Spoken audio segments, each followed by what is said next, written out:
Sorry I couldn't be there with you today, but I am going to very, very quickly explain what Chapter 1 is all about. I know, you're like, what? Chapter 1 in a day? And the answer to that question is yes, because it is just looking at graphs and also because you don't really need to worry about it for your final exam. In fact, today will kind of mark the beginning of the review for your final exam. And so I'm going to be addressing just one question on the exam, which we'll be looking at interpreting or representing data. So today will be a crash course on understanding and representing data, and I'll be walking you through kind of the things that you need to look for, and also I'll give you a sample question of an exam question on representing data that has happened in the past.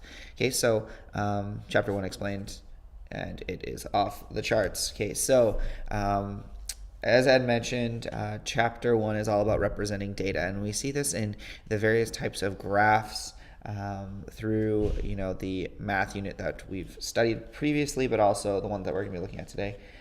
So just how do you represent data, and how does it, how do we visually interpret the graphs that we see? Okay, so I'll be going through some of these graphs with you, and then I'll be talking about the pros. So that is the things that are working for these data graphs, and then I'll be talking about some of the ways that maybe they can be misrepresented or askew. Okay, so types of graphs. Here we go. The first graph that we're going to be looking at are the line graphs, or in this case, a double line graph. So line graphs are best showing changes in data over time. As you can see in this double line graph, we have savings in US dollars, and then it is going over the subsequent months. Now, a double line graph, as the name implies, has two lines, right? In this case, there's a blue one and a red one that represent Jack and Barbara. So double line graphs are good because they're comparing two things. So they're comparing two different sets of data for two different individuals over some criteria. So in this case, we have savings in US dollars, and then we have it over time, and it's comparing two of these different individuals, Jack and Barbara. Okay, so double line graphs are good for comparing two sets of data over time. Okay, so that's the first one. The second example that we see is a pictograph. Okay, this is like, in years past, some kids have told me these are their favorite graphs because they're easy to kind of understand. And that might be true. Maybe some of you just love pictures, and that's cool. So pictographs are the best for comparing data that can be easily counted or representing using symbols. Okay, so in this pictograph, we have days and then books sold. Without any further data, we just can interpret this graph as each day, so Monday, has 6 books sold, right? Because there's 1, 2, 3, 4, 5, 6. Okay. Now, if I gave you a legend that said each book represents 10 books, you have to pay attention to that, okay? Just in case it tells you what the ratio of these pictures to actual books sold is. But if there's no other data given to you, you can just assume it's just one book. Okay, so that's a pictograph. This is a double bar graph. Okay, so double bar graphs are best for comparing two sets of data across categories. Okay, so in this case, we have number of minutes of homework that are assigned by teachers, and there's Miss Smith, Mrs. Williams, Miss Jones, and Mrs. Brown. These are the teachers below. Okay, and so they're looking at sets of data for Wednesdays and Thursdays, and then they're looking at the minutes of homework. Okay, so double bar graphs are best for comparing two sets of data across categories. Bar graphs are best used for comparing data across a category, but then it's not two sets. It's just a single set. So whatever the qualities of a double bar graph are, double bar graphs are looking at kind of like the double line graph, where it's comparing two sets of data. The bar graph is just, in this case, looking at the number of people who own pets, rabbits, dogs, cats, goldfish, hamsters. Okay, so this is for one single set of data. Circle graphs. Graphs are best for comparing categories to a whole using percents. The sum of the percentages of the circle adds up to 100. Okay, so in this case, we don't really know what the sample size is, but 50% of the people that were surveyed, their favorite topping was pepperoni. Okay, so again, circle graphs are best used to represent things out of 100 or percents. Okay, so remember that. Circle graph out of 100. Last but not least, we have the single line graph. As I mentioned before, line graphs are best used for showing changes in data over time. Here's an example of number of teens that have cell phones and their ages. Okay, so changes over time, that's what we use a line graph for. Okay, so that's a quick rundown of all the various graphs. And now we're going to get into how this is pertinent for you and what you have to worry about for your exam.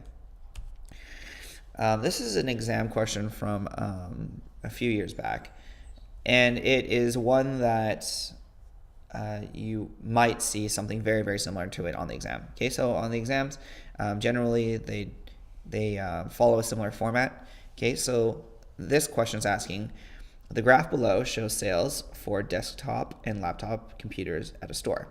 How is this graph misleading? Okay, so as we can see, we see computer sales.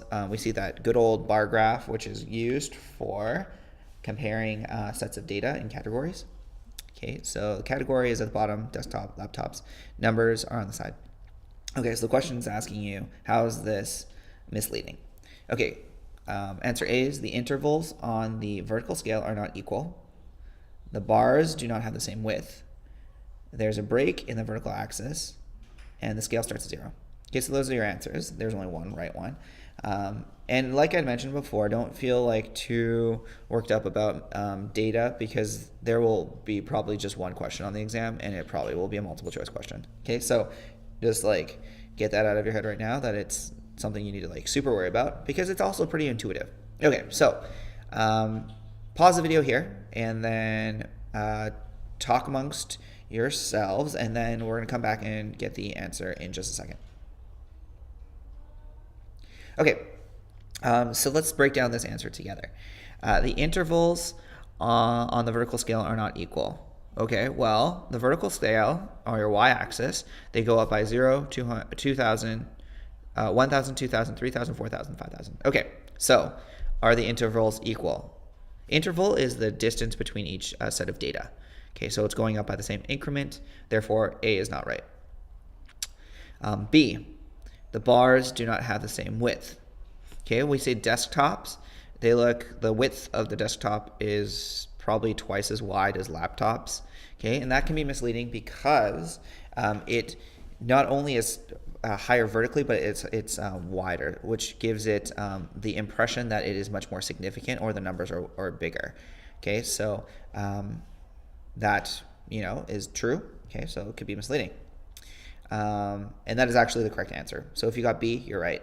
But we'll break down the other answers and explain why they're wrong. C, there's a break in the vertical axis. There isn't, so that's not right. And the scale starts at 0. That is also incorrect, because the scale always starts at 0.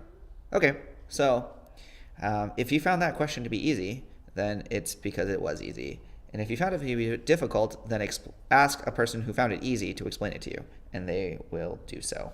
Okay, so really quickly, that is pretty much what will be asked to you on the exam. Okay, so here's what I'd like you to do right now. Can you please open your textbooks to page 23, 24, okay, and 25. Okay, and I would like you to go through questions, all the even questions. Okay, so you're looking at 23 to 25 even questions. So that starts off with 4 and ends on 12. Okay, and I'd like you to work on these individually, and then if you have any questions, why don't you pair up and then work on these together, and then that way you can help each other out. Okay, so why don't you work on pages 23 to 25, even questions only, and then you can work in pairs. Whenever you're done, if you are done early, which I anticipate some of you will be, then you can just work on some other homework. Okay, all right, kiddos, I will see you shortly, and hope you have a good day.